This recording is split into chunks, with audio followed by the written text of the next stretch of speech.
Games, Brrraains A Head-Banging Life here with a special track by track. A bit of a different one. It's going to be focusing on a motion picture soundtrack, as they like to call it. Part of our 13 Days of Halloween coverage. We are looking at the soundtrack to The Return of the Living Dead. You can see that? Got it on vinyl. It's my favourite movie ever. So I can't remember where I got this. Bit bad, a bit old, but basically... Like a record fair or Camden or something? Must have been something, a record fair, because there's no reason why I would have just picked this up. No. But yeah, simple black vinyl, got soundtrack from the movie. As you know, if you know the movie well, it's got a number of famous tracks in it, including stuff that plays over the end credits, stuff that maybe you don't know as well. Two sides, basically, and we're going to go through some of those tracks now, and point as well about referencing the movies more than anything else. Yeah. So, side one. We've got the Cramps Surfing Dead. And it's interesting this is the first song on the vinyl because it's actually one of the tracks that pops up really late in the movie. Yeah, so normally you see soundtracks go start to finish of the film and then credit stuff at the end. Yeah, yeah, they kind of just went with a kind of almost album feel here. Yeah. But yeah, this is the track that plays during where they're boarding up the inside of the church and the mortuary and stuff like that from the zombies. So it's kind of a montage where they're running with wood and stuff like that. It's quite a fun punk song, isn't it? It's a fun punk song. It fits the tongue-in-cheek nature of the movie and that soundtrack perfectly. I actually really like the song. Yeah.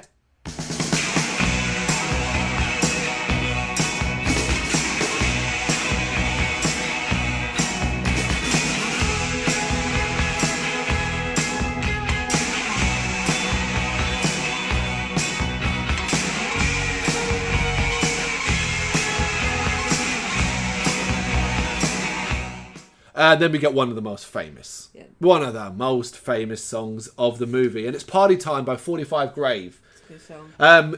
It plays when it kicks off. Yep, that's what you want, isn't it? It's sort of up tempo. Yep. Get with it. It's party time. Banging tune. It really is. It's so fun, and it lightens the zombie load because. It's not party time.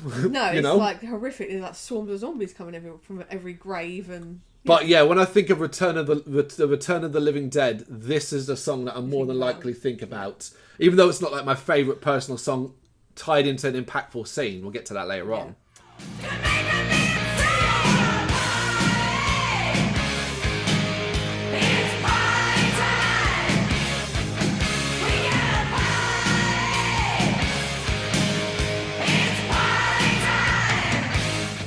Then we get TSOL, Nothing For You, and the Flesheaters, Eyes Without a Face. They're two quite varying different songs. The Flesheaters is a punk song, which again fits perfectly with the punk rock thing. They went the theme, didn't they, for this? Whereas TSOL, it's not that it's not a punk song. It's not. They're quite different. If it was a bit more modern, this sounds a bit more modern than like the rest of it.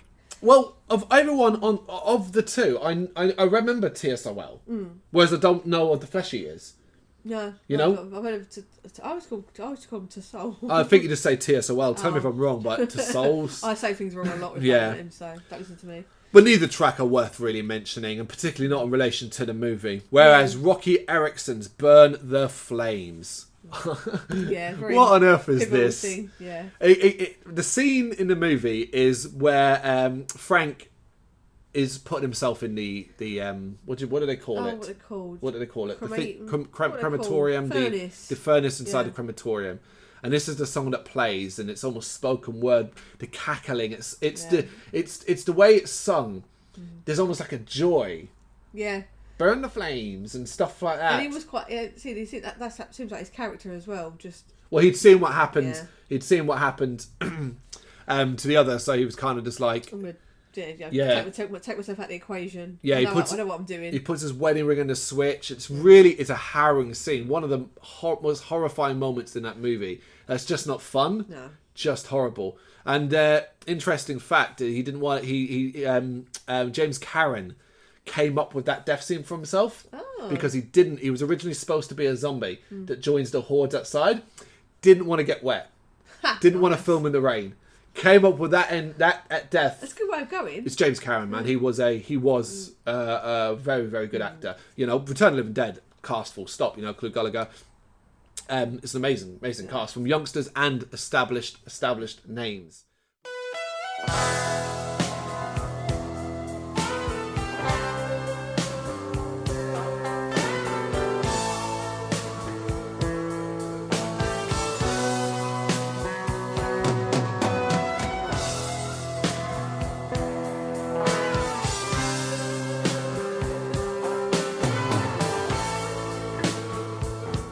But we're not talking about the fucking movie. Yeah. We've done 10 things we love and hate about the Return of the Living Dead. Go check that shit out to see my real love for it. Side 2 starts off with The Damned. Obviously a famous band. Yeah. You know, Deadbeat Dance, it's perfectly fine. Deadbeat Dance. Kind of chose the tracks based on the movie more than anything else. Yeah. Tall Boys Take a Walk and the Jet Black Berets Love Under Will. These two I'm really not familiar with. No. Even where I was like, they don't play in the movie end credit stuff, and it's kind of like, no, I don't think I've ever gone that far into it. Just to flesh out the album. Well, that's what you do, don't you? It's a soundtrack. You want to release a soundtrack, you got to have some music, and end credits often do. Yeah. Whereas nowadays people tend to compose their own, Yeah. so you don't pay rights and stuff. Yeah. Now, back then you didn't. Yeah. And then we get SSQ's Tonight, in brackets, We'll Make Love Until We Die. Rising from your earth bed, it thickens in the air. A smell gone sweetly rancid. I know that you are near. Tonight, we'll make love till we die. If you know the movie, you know this song. It's alongside Party Time and Burn the Flames. It's probably the third, probably more than Burn the Flames, probably the second most iconic track on it. This is obviously the scene it goes with is like, oh yeah, that's when you see Linnea Quigley. this is where Linnea Quigley gets a kit off and dances naked. Thing is, I hate saying dances naked because she doesn't really. No. She dances topless, Yeah. which is wearing a flesh-coloured patch over her bits. If you don't know that, where have you been? Yeah. So it's not full frontal nudity, basically. For all intents and purposes, it is. Though. For all intents and purposes, it is. It's just a weird decision, you know. If you didn't want to show her lower half off, just keep her pants on then. Yeah.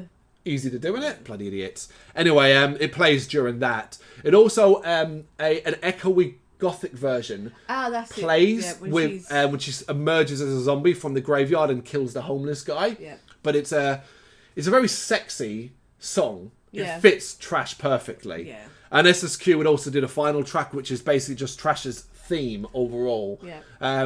And I'd say they got the most out of it, SSQ. Yeah. More than any other. Yeah. You know, I don't even know who the fuck SSQ are. No. So it's a band that probably pretty bigger back in the day. Well, yeah, they obviously. I always wondered were they like a female. But they've got a female singer for starters. So were they like a female punk band, that kind of thing? Probably should Google it really, more than anything else. But yeah, and that's it. That's the entire album overall. There's not lots in it because it's a movie soundtrack. But in relation to the film, you know, if you look at the back of it, you see the soundtracks on that side and the shots of the movie and stuff like that. It holds great value to me. You know, great memories. And just some wonderful, wonderful actual pieces of music. Like I would listen to Party Time, Surfing Dead.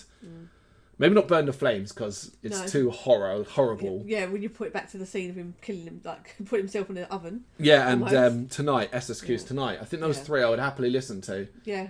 Like just as a playlist. On a playlist. Yeah. Yeah, you know, probably wouldn't put Party Time on a Halloween. You'd put, we probably have it. We probably have in the past. Yeah, you know, that's how strong it is, which is cool. You know, for 80s horror movie. Oh yeah, you definitely. know, particularly ones in the 80s that relied a lot on synth and stuff like that. Yeah, because certain films you wouldn't have a soundtrack for at all, really, because obviously you'd have a score to it, but you wouldn't have a more fun album. Like a party album almost, isn't it? Well, it's interesting as well. Like, I'd love to know when this was released, this soundtrack as well, in relation to the success of Return of the Living Dead. It's got a cult following nowadays and has grown in the last 10 years or so to the point where we had a documentary and several attempts to restart the franchise. Failed attempts for good reason because they're terrible movies.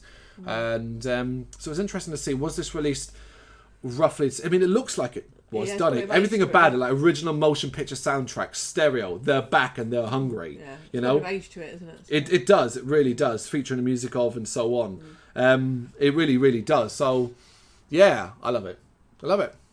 There you go, as a track by track for the Return of the Living Dead original motion picture soundtrack. Let us know what you think. If you like a particular song in the comments, hit that like and subscribe button. Thank you for watching.